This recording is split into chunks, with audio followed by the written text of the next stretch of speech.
ఈరోజు మనం victory with ash గురించి మాట్లాడుకుందాం. అసలీ కొత్త కమ్యూనిటీ ఎలా మొదలయింది, ఎందుకని చాలా చిన్న గ్రూప్తో స్టార్ట్ చేశారు, ఇంకా భవిష్యత్లో మిగతా వాళ్ళెలా జాయిన్ అవ్వబోతున్నారు, ఈ విషయాలన్నింటినీ స్టెప్ బై స్టెప్ వివరంగా చూద్దాం. ఈ ప్రయాణాన్ని మొదలుపెట్టడానికి ఇంతకన్నా మంచి మాటలు ఉండవేమో. చూడండి, ద్వారాలు తెరుచుకున్నాయి, శక్తి పెరుగుతోంది, మరియు మనం ఊహించిన భవిష్యత్తు రూపుదిద్దుకోవడం ప్రారంభమవుతోంది. అద్భుతంగా ఉంది కదా? ఈ ఒక్క వాక్యం చాలు ఈ కమ్యూనిటీ వెనుక ఎంత పెద్ద ఆశ, ఎంత శక్తి ఉందో అర్థం చేసుకోవడానికి. సరే, ఈరోజు మనం ఏం చూడబోతున్నామంటే, మొదటగా ద్వారాలు ఎలా తెరుచుకున్నాయో చూద్దాం. తర్వాత అక్టోబర్లో ఈ ప్రారంభం వెనుకున్న ఉద్దేశం ఏంటి, అసలు ఈ ప్రారంభం వెనుకున్న పద్ధతి ఏంటి, ఇక ముందు ఏం జరగబోతోంది, ఫైనల్గా విజయం కోసం వాళ్లకున్న విజనేంటో తెలుసుకుందాం. ఓకే, మనం మొదటి టాపిక్లోకి వెళ్ళిపోదాం. ద్వారాలు తెరుచుకున్నాయి. అసలు ఈ జర్నీ ఎప్పుడు, ఎలా స్టార్ట్ అయిందో ఒకసారి చూద్దాం. అక్టోబర్లో విక్టరీ విత్ యాష్ అధికారికంగా స్టార్ట్ అయింది. కానీ ఇదేదో టెక్నికల్గా ఓపెన్ చేయడం లాంటిది కాదు. ఇది వాళ్ళు చెప్పినట్టు ఒక పెద్ద, ధైర్యమైన, అందమైన ఉమ్మడి కలవైపు వేసిన మొదటి, చాలా ముఖ్యమైన అడుగు. నిజంగా ఈ ప్రయాణంలో ఇదొక పెద్ద మైల్స్టోన్. సరే, ఇప్పుడు రెండవ విభాగానికి వద్దాం. ఈ ప్రయాణం ఉద్దేశ్యపూర్వకంగానే ప్రారంభించారు. మరి ఆ మొదటి అడుగు ఎలా పడింది, అసలీ జర్నీ ఎలా స్టార్ట్ అయిందో ఇంకొంచెం లోతుగా చూద్దాం. వావ్, ఈ నంబర్ చూడండి ఒకసారి. 2.5 లక్షలకు పైగా అప్లికేషన్లు. ఇది జస్ట్ ఒక నంబర్ కాదు కదా. ఇంతమంది కమ్యూనిటీలో చేరాలని ఎదురుచూస్తున్నారంటే దీనిమీద వాళ్ళకి ఎంత నమ్మకముందో, ఎంత ఆసక్తి ఉందో మనం అర్థం చేసుకోవచ్చు. మరి ఇంతమంది అప్లై చేస్తే అందరినీ ఒకేసారి తీసుకోలేదు. మొదటి రౌండ్కి కొంతమందిని చాలా జాగ్రత్తగా ఎంపిక చేశారు. ఎందుకంటే ఒక బలమైన పునాది వేయడం చాలా ముఖ్యం. అప్పుడే కదా కమ్యూనిటీ సరైన దారిలో స్ట్రాంగ్గా ఎదుగుతుంది. ఓకే, ఇక్కడ మనం టైమ్లైన్ చూస్తే అంతా చాలా క్లియర్గా ఉంది. అక్టోబర్లో అఫీషియల్గా ఓపెన్ చేసి మొదటి మెంబర్స్ని తీసుకున్నారు. తర్వాత నవంబర్ మొదట్లో సిస్టమంతా సరిగ్గా పనిచేస్తోందా, సెక్యూరిటీ ఎలా ఉంది అని చెక్ చేశారు. ఇక నవంబర్ నుంచి పర్సనల్ ఇన్విటేషన్స్ పంపడం మొదలవుతుంది. ఇప్పుడు మూడో విభాగానికొచ్చాం. చాలామందికొచ్చే డౌట్ ఇదే.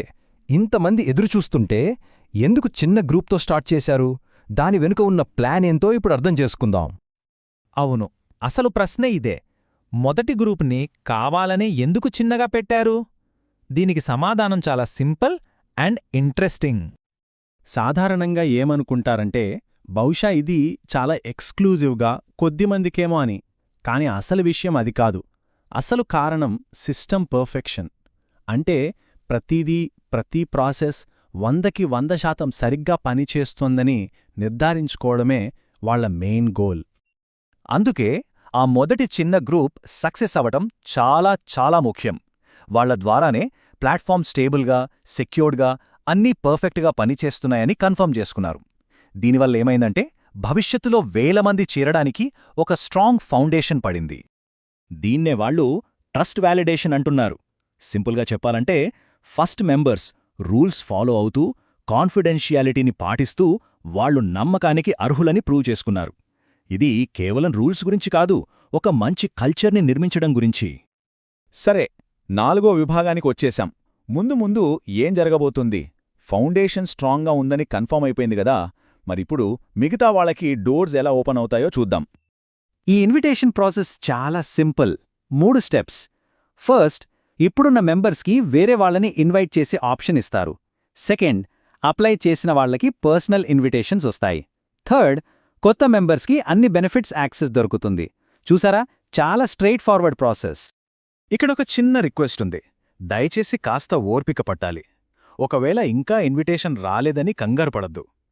మంచి ఉద్దేశంతో చేరాలనుకునే ప్రతి ఒక్కరికీ ఈ కమ్యూనిటీలో తప్పకుండా చోటుంటుంది. ఇంకో చాలా ముఖ్యమైన విషయమేంటంటే, ఎవరు ముందు చేరారు, ఎవరు తర్వాత చేరారు అన్న తేడా ఉండదు. ఫస్ట్ వేవ్లో జాయిన్ అయినా, తర్వాత రౌండ్స్లో వచ్చినా అందరికీ ఒకే రకమైన బెనిఫిట్స్ ఉంటాయి. అందరూ సమానమే. ఇక మనం చివరి విభాగానికి వచ్చాం. విజయం కోసం ఒక దృష్టి. అసలు ఈ కమ్యూనిటీ వెనుకున్న అసలైన లక్ష్యమేంటి? ఆ పెద్ద, ధైర్యమైన, అందమైన ఉమ్మడి కళ అంటే ఏమిటో చూద్దాం. ఈ కమ్యూనిటీ కొన్ని బలమైన పునాదులు మీద నిలబడింది. అవేంటంటే ఆశావాదం, ఒకరికొకరు సహకరించుకోవడం, ఇంకా అందరూ కలిసి విజయం సాధించడం. ఇవి కేవలం పదాలు కాదు, ఒక శక్తివంతమైన, ఉద్దేశ్య ఆధారిత సమాజాన్ని సృష్టించడం కోసం ఈ కమ్యూనిటీ మొత్తాన్ని ముందుకు నడిపించే అసలైన ఎనర్జీ. ఈ మొత్తం ప్రయాణాన్ని ఒక్క వాక్యంలో చెప్పాలంటే, ఒక అడుగు, ఒక సభ్యుడో మరియు ఒక విజయం చొప్పున.